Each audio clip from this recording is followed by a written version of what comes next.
کہ سعودی عرب کے اوپر اٹیک ہوا، آپ کو پتا ہے پاکستان نے کچھ نہیں کیا اور پاکستان نے اسی ناکامی کو بھونا. اب یہ پتا لگ رہا ہے کہ اس میں ترکی کو بھی کھینچ لیا ان لوگوں نے، یعنی کہ پاکستانیوں نے اس میں اتحاد کی جانب سے ایک بہت بڑی پیش رفت ہونے جا رہی ہے جناب، اور پاکستان، ترکی اور سعودی عرب کا مشترکہ دفاعی معاہدے کا امکان ہے. خبر ایجنسی کے مطابق مشترکہ دفاعی معاہدے پر جمعے کو یعنی کہ آج دستخط متوقع ہیں، کیونکہ ترک صدر رجب طیب ایردوان آج ہی سعودی عرب پہنچ رہے ہیں، جبکہ وزیر اعظم نواز شریف اور شہباز شریف میں زمین اور آسمان کا فرق ہے ہر لحاظ سے، انکلوڈنگ معیشت. اور I have been proved right.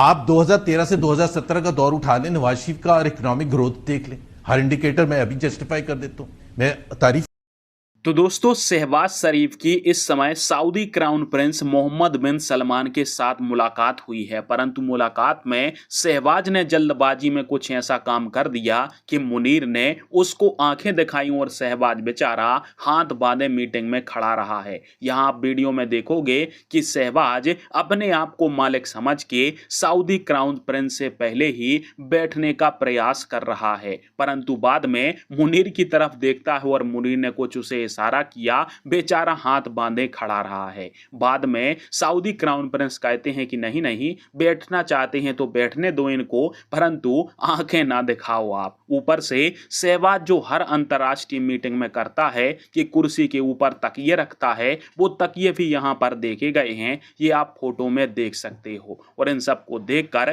انترراشٹریہ media ان جوکروں کے اوپر ہنس رہی ہے کہ دیکھو آئے تو مانگنے کو ہیں، پرنتو ان کے روب بالکل ایک شہنشاہ. بڑا فیلئر جو ہے نا وزیر اعظم کا، بیفور آنسرنگ یور کوسچن، وہ فورن ڈائریکٹ انویسٹمنٹ کے حوالے سے آج بھی وہ کہیں گئے بھی نا کسی ملک میں. اتنا میسو فیلئر پاکستان کی تاریخ میں کسی وزیر اعظم کے لیے نہیں ہوا جو فورن ڈائریکٹ انویسٹمنٹ میں فیلئر ہے شہباز شریف. آپ خود بتائیں کہ قوم پوچھنے میں حق بجانب ہے کہ یار آپ یہ روز باہر اٹھ کے جاتے ہیں، آپ کیا لے کے آئے ہیں؟ کوئی انویسٹمنٹ بتا دیں. سعودی عربیہ کے تو پتہ نہیں 50 دورے کیے ہوئیں گے، کوئی ایک انویسٹمنٹ، وہ جو ایک پتہ نہیں فاسٹ فوڈ چین آنی تھی وہ بھی شاید نہیں آئی ہے. سو ہیونگ سیڈ دیٹ، اتنا بڑا فیلئر ہے کہ 51 سال پہ لوئسٹ لیول ہے. اور یہ سوال بنتا ہے، یہ نہیں کہہ سکتے کہ جی وہ سٹیبلٹی کرنے کے لیے تو آئی ایم ایف پروگرام 24 پہلے آپ کر چکے ہیں، تو اس میں کون سی بڑی بات ہے کہ آئی ایم ایف کے ساتھ آپ نے پروگرام کر لیا اور آپ ڈیفالٹ سے بچ گئے. ڈیفالٹ سے بچنے اپنی قوت سے، اپنی پروڈکٹیوٹی بڑھانے سے، اپنی محنت کرنے سے، اپنا گروتھ کرنے سے. اس سے اگر آپ ڈیفالٹ سے بچائیں گے وہ صحیح ہوئے گا. 24 دفعہ آپ ڈیفالٹ کرنے والے تھے، آپ آئی ایم ایف کے پاس جاتے ہیں، آپ بچ جاتے ہیں. آپ نے کیا تیر مارا ہے؟ آپ نے کوئی تیر نہیں مارا.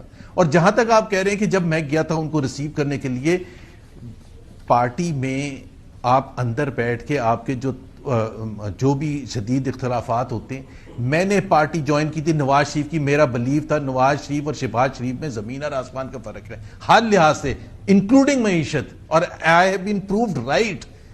آپ 2013 سے 2017 کا دور اٹھا لیں نواز شریف کا اور اکنامک گروتھ دیکھ لیں، ہر انڈیکیٹر میں ابھی جسٹیفائی کر دیتا ہوں. میں تعریف کرتا تھا نا تو میں جسٹیفائی. وہ نواز شریف تھے، فورن پالیسی میں انہوں نے مودی صاحب کو بلایا، انہوں نے واجپئی صاحب کو بلایا، انہوں نے وہ سٹیپس لیے جس سے پاکستان خطے میں امن قائم کرنے کی طرف جا رہا تھا تاکہ ٹریڈ ہوتی. جو نواز شریف کا بلیف، ان کا تو کچھ ہے ہی نہیں، ان کا تو کچھ بھی نہیں، ان کا کچھ تھنکنگ نہیں ہے.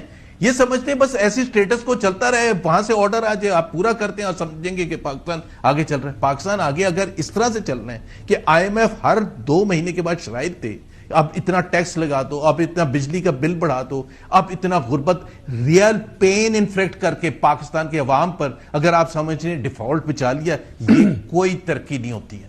ترقی وہ ہوتی ہے کہ جو آپ اپنے بالکل صحیح. میں ایک سیکنڈ خاور کمپلیٹ کروں. پورے خطے میں آپ کا ڈبل سے زیادہ پالیسی ریٹ ہے، آپ کا ٹیکس جو ہے وہ ڈبل سے زیادہ ہے پورے خطے میں.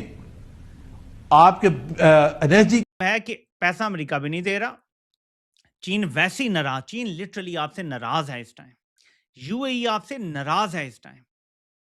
پیسہ کہاں سے آئے گا بتائیں؟ سعودی عرب تو $8 ارب پہلے دے چکا ہے، آپ کو ڈیفر پیمنٹ پہ تیل بھی کئی دفعہ دے چکا ہے، اور آپ مانگ رہے ہیں دوبارہ $7 ارب کا تیل مانگا ہے انہوں نے دوبارہ ڈیفر پیمنٹس پہ، اور جو $8 ارب پڑا ہے اس کو کہا جی اس کا سود کم کر کے اس کو لمبا کر دیں اور اس کو 1% کر دیں، تو وہ بھی آئی تھنک وہ 3 سال کے لیے کچھ